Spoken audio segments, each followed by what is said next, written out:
All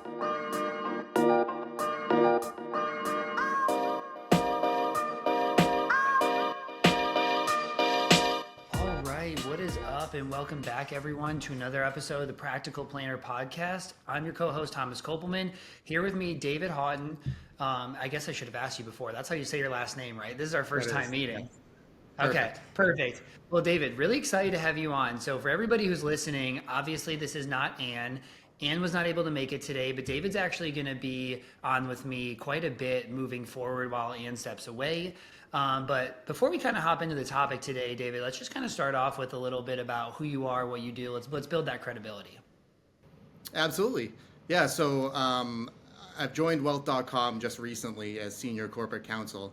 I'm really excited for the opportunity. My background is I was originally an estate planning attorney in Massachusetts and Southern New Hampshire. I did that for about 8 years. And toward the tail end, I decided that I kind of wanted to get more into the financial planning aspect of things. And so I found a position at Commonwealth Financial Network, which is a independent broker dealer. It's a large RIA. And I was on their advanced planning team, which was helping their over 2,000 advisors with any financial planning questions that you could think of to help for their clients. And most of the time, the biggest topic was estate planning. So I was there for about 6 years, and then I transitioned over to Wealth.com, and I couldn't be more excited.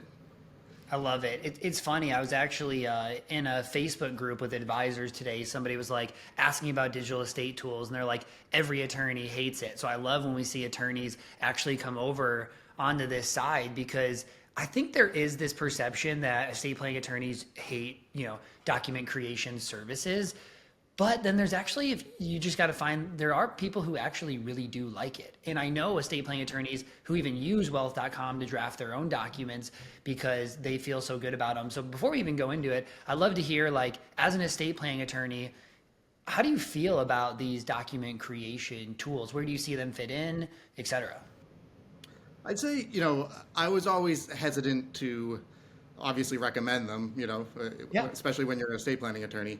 But with the way technology has evolved and the sophistication of the documents, you're really not missing much. I mean, certainly there are times that you could think if someone had a really complex estate or they need a lot of really custom drafting. Absolutely. That's a situation where you're going to an attorney. But many of the situations can be fit into an estate plan that's can cover everything that you need it to without needing all the hassle of going to the attorney and all the time and expense that takes.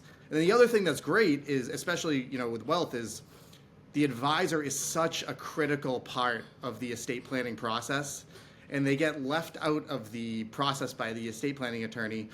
And so it's great to have a tool where the advisor can be involved in the process, obviously not to the extent of practicing law, but to the extent of, captaining the ship, being the quarterback, and helping them get through the process, because it's such an essential part of the process is the advisor, both on the front end and the strategy part, and on the back end and the funding part. Yeah, and I mean, 2 points there. I think one, if you are an advisor and your clients are getting their estate planning done and you're not involved in the process, you either have a problem where you're not referring to the right estate planning attorneys, or two, there's some communication problem with you and your client. Because for me, I join those meetings with all my clients, and the estate planning attorneys always love it, right? I have more info, I can bring it to them, I can bring the goals, the values, et cetera, and then we can all make decisions together. And then two, on the document creation side, I do agree, right? Like when you just use a document creation tool, the biggest thing you're missing is advice, right? Through Wealth, I actually recommend all my clients hire an attorney before they finish their document creation to get the advice they need to make sure they're doing the right thing. Should they have a trust or not? And what should we move into the trust or shouldn't we? Should we have individual versus joint? I think there's a lot of parts there where if you're just guided, you don't know if it's right. But through Wealth, you could pay $300 to talk to somebody and make sure that you know that you're doing the right things. And for most people, you do still need the attorney to move your house into the trust, or maybe some business document changes, or maybe you go through this and you realize you need a prenup. And so you kind of get a little bit of the best of both worlds by doing it that way. Absolutely. Yeah, and I think that's such an important point. It's not replacing attorneys. Obviously, I'm an attorney myself, so it's a tool that's available. I mean, there's a statistic out there: 66% of people, I believe, don't have any estate plan at all. So any way that we can expand that, is critical.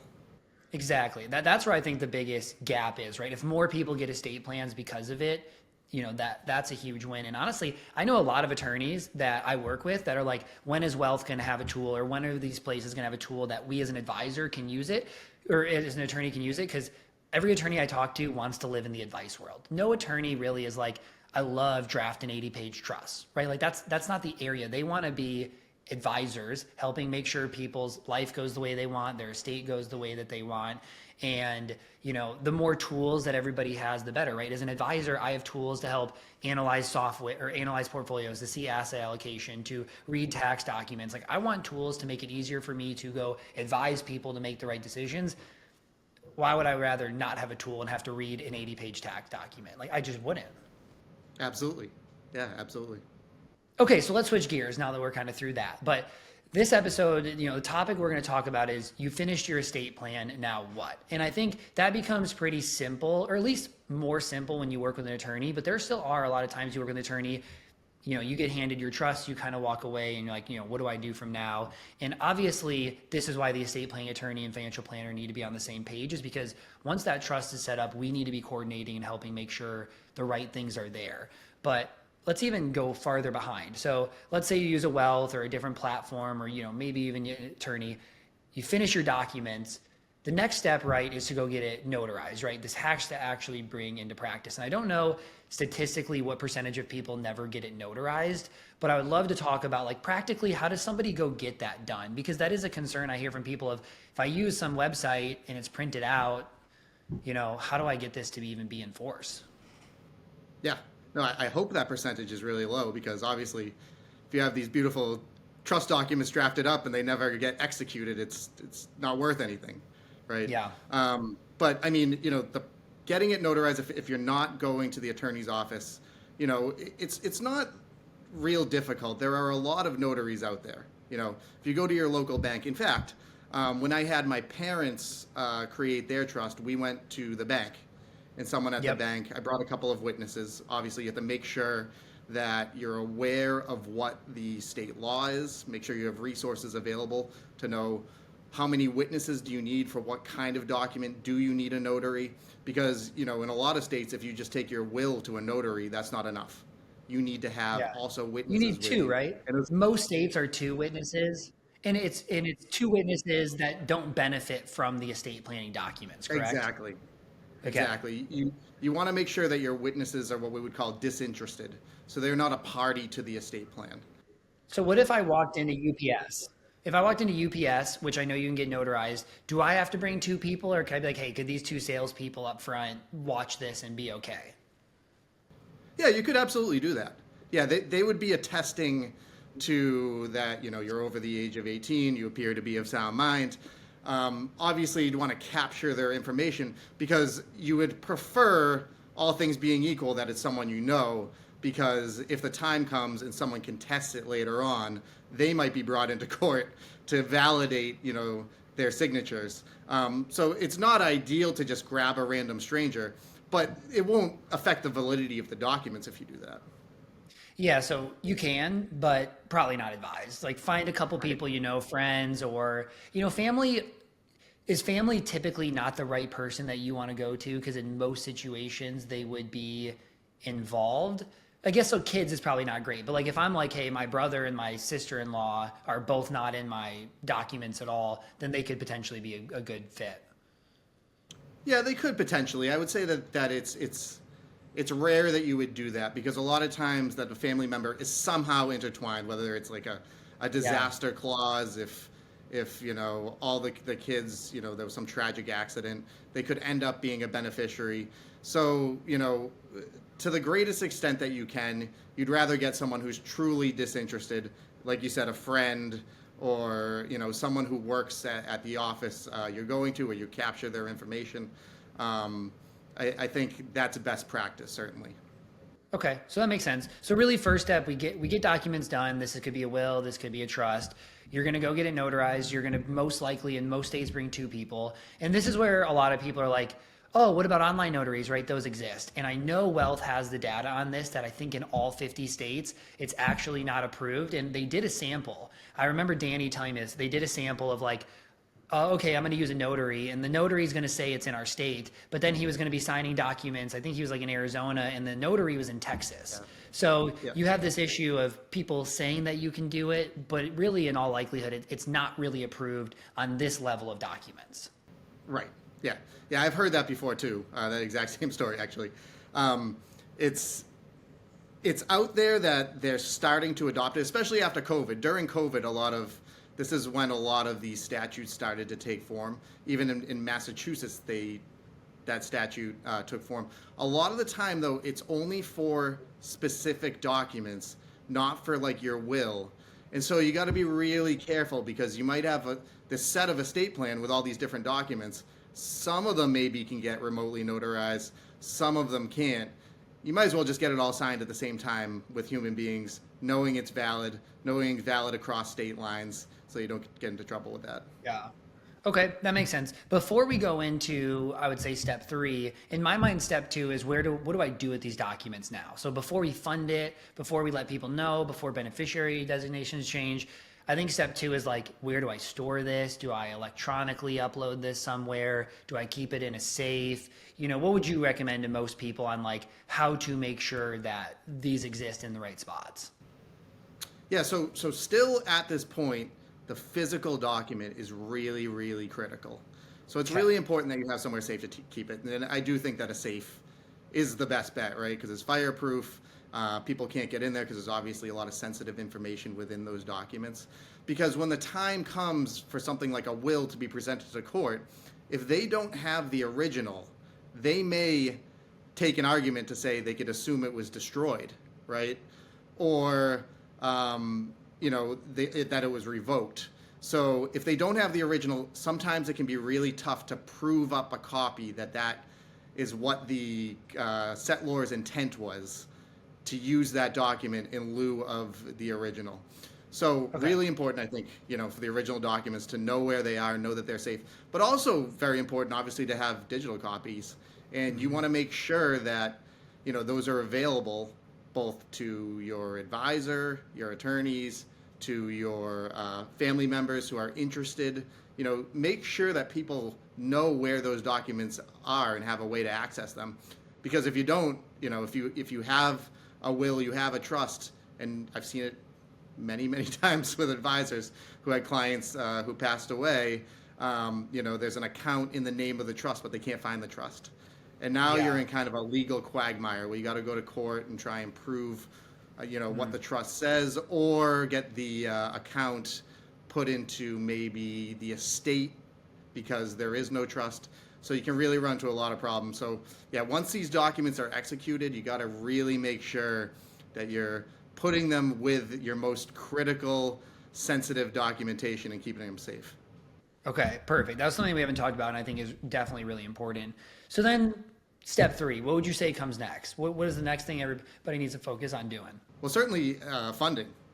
If you have a trust, we talk about estate plan, but estate plan is not just the documents, right? Because if you have a trust and there's no assets titled into it or nothing going into it, it's just like having a treasure chest with a padlock on it and nothing in it, right? If you open it up, it doesn't do anything.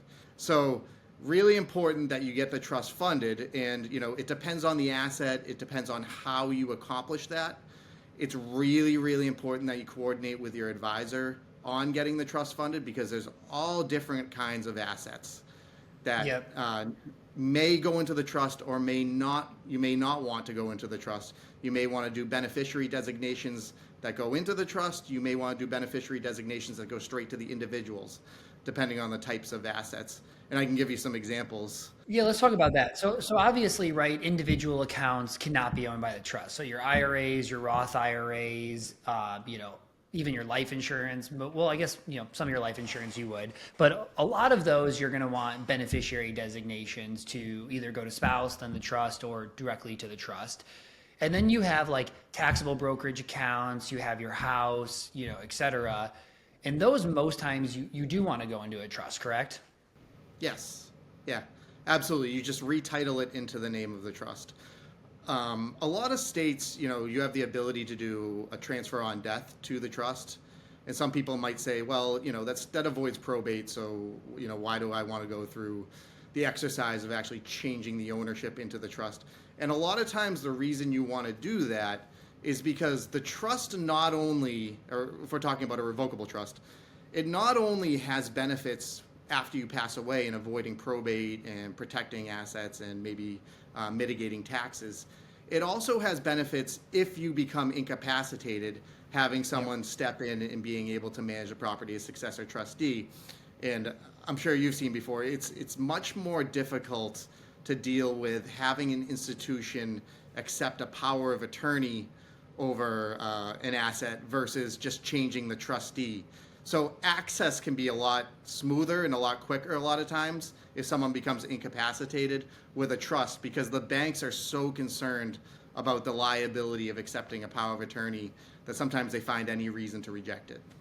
Yeah, I was actually just talking to a prospect about that today, so that's funny. But okay, let's talk about bank accounts though, right? Because I think investment accounts are this thing that you do it one time, right? You have one brokerage account or maybe you have two and you get that done, you move on. But there's a lot of people, and something that I coach a lot of people do is having multiple savings accounts, right? So you might have a checking account at your brick and mortar bank. Some people also have both spouses have individual, both have joint. And then you might have a savings account for down payment of a house, emergency fund. You might have 5 or 6 savings accounts. So when that's your situation, does it worthwhile to get all of those named and owned by the trust? Should we just use TODs or PODs? How do you think about that?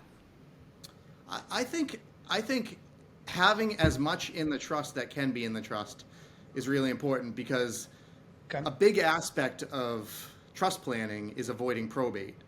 And really, if you have one asset outside of the trust, but everything else that you own is in the trust, you're going to have to go through probate for that one asset that you left out of trust.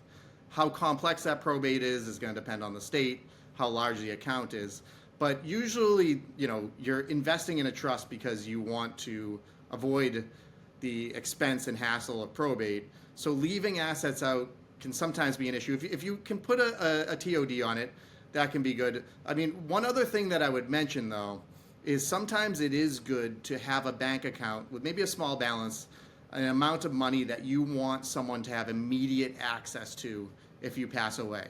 So that's not inside the trust. So you might have a child who's a co-owner, a joint owner, so that when you pass away, they have immediate access to, let's say, $10,000, so that they can quickly cover, any immediate expenses related to the death. Because if it's in the trust, some institutions, what they're going to do is they're going to freeze the account because the account's associated with your social security number. Gotcha. And that can take, a few days maybe to clear it up. So sometimes it can be a good idea to have a very small amount of money that is in a joint account, just so that you know that you have someone who has immediate access. Yeah, I think that makes a lot of sense. And is it as important? I hear you on the importance of, maybe it's a parent or maybe it's a kid. What about your spouse? Is that still as important there to have a separate one just for your spouse? So a separate account where you joint owners of spouses? Yep, that's not in the trust. Yeah, I mean, I think so. If you have a joint revocable trust, then you could pretty much put all your joint assets into the trust. Sometimes people might not want new checks issued, a new account number. It depends on the bank's policies onto whether they're going to make it difficult for you for putting your checking account that you deal with all the time into the trust. Some make it very easy and it's very streamlined. Some make it difficult. So that could be a personal decision as to whether you want to go through that. I think if you have separate individual revocable trusts, that might be a situation where you want to have a joint bank account that's outside of the trust, just to make things easier. Yeah, that makes sense. That's smart. Okay, so we understand that. Is the next thing to just make sure, whether it's a will or a trust or whatever, that your beneficiary designations and your will or your trust align, because that's something that we see often too. Is right, like this Roth IRA says this, but then in your will or your trust you say something different. Right. Yeah. No. Absolutely. Because it's an estate plan. It's not just the estate documents that are drafted. It's a plan that encompasses everything. And so you want to make sure that everything is flowing in the same direction. Usually if you have a trust, you're going to have everything funneled towards the trust. You might not if you have an annuity or an IRA. You might want individual beneficiaries. But you want to look at all your beneficiary designations. You want to look at the terms of your will or your trust and make sure that when you take everything into account, the whole estate, is it equitable the way that you intended it to be? And are things going the places that you want them to go? Because there's a lot of times that people have old insurance policies that have an ex-spouse maybe named as beneficiary, that doesn't align obviously with the current estate plan, and it's just going to be a big headache if you don't make sure that you look at every aspect and decide, okay, what am I going to do with this account? What am I going to do with this account? Where am I going to put my house? All important decisions. Yeah, I think it's really important. I just saw a story of like an ex-wife getting like $880,000 in an IRA because they got divorced like I think it was 22 years before, and the beneficiary designation was never changed. So I think that's important. Okay, so my thought is really the last step is like monitor and make changes. Is there any other steps you think that we need to hit on before that one? No, I think that's really, really critical though, because I think a lot of people, they finally get the estate plan done and they kind of set it and forget it. And you really can't do that. You really need to have it reviewed, ideally annually, but sometimes things come up. It's not necessarily annually, but certainly every couple of years, every few years, make sure that it's reviewed. That's what we do. And also if there's any major life events. So you have a child, you get married or divorced, you have a family member maybe going through a divorce themselves. Maybe, there's substance abuse issues that have come up. All these are things that can affect your estate plan. Also, changes in law are a reason to have it reviewed, because you might have a stale estate plan that you don't realize that maybe you're planning heavily for estate taxes, but your state estate tax went way up and you're in no reasonable way would you have a taxable estate. You might be kind of over planning and maybe have some disadvantageous tax attributes to the way that will flow to kind of make you want to change the plan. So really important to keep up the maintenance on that plan. Yeah, and that's what we do. So in my business, we review every other year in the fall, because we're like, every 1 year, probably not, unless we know a life change happens. Realistically, every couple years, and most people probably don't need an update. Maybe every 5 years is when the real update happens. But I do think it's really important to stay on top of it, update it, right? I worked with an estate planning attorney earlier this year, and their estate planning documents were 14 years old and 2 of their kids weren't on them. So it's like, just because you're an estate planning attorney, just because you know this, doesn't mean, practically you update it. I think, wealth makes it super easy when you can just update things for free with those life changes. But in general, updating and making changes is super important. As an advisor, I think it's our job to push them into it. The other thing I'll say is, going back to some of the, funding the trust, beneficiary designations, et cetera, I think it's also really important for the advisor, estate planning attorney, to really set the stage of it sucks. Like, let's be real, right? Doing the funding and the changes of the trust isn't fun. So practical point that I use with my clients is, we're going to do one area per quarter. Q1, we're going to do bank accounts. Q2, we're going to do investment accounts. Q3, we're going to get your house moved, and go through it like that. And, maybe that feels more digestible. And then maybe when they start, they're going to be like, oh, this isn't as bad as I thought. Like, I'll just get them all out of the way. But I think setting the stage of like, this is going to be like a 401k rollover. It's not going to be fun. You're going to be on the phone. You're going to submit some documents. They're going to ask you some questions. But once it's done, and you're going to be good to go moving forward. Just, brace yourself for it. Absolutely. Yeah, and the other part of that's so critical is that if the advisor is the one managing the funding, that's fine. But if there's an attorney involved that's helping with the funding, sometimes what they'll do is they'll give like really specific language to the advisor and tell them to fund the trust with this specific language, retitle it in this way or change the beneficiary in this way. And the financial institution won't process it because they have their own internal forms, and you got to, there's only certain character limits and all these other things. And then, all this frustration builds up between, the client and the advisor and the attorney, where if there was just more communication, things would go a lot smoother. Totally. And speaking of communication, I know one thing that Wealth does is that they have like guides, right? We have guides that can help you once you set up your trust, now what, pretty much. And so there's one that's for irrevocable trust. There's one for joint revocable trust or individual revocable trust. So, if you guys are users of Wealth or you really want this document, reach out and we'll make sure we help kind of give you that guide.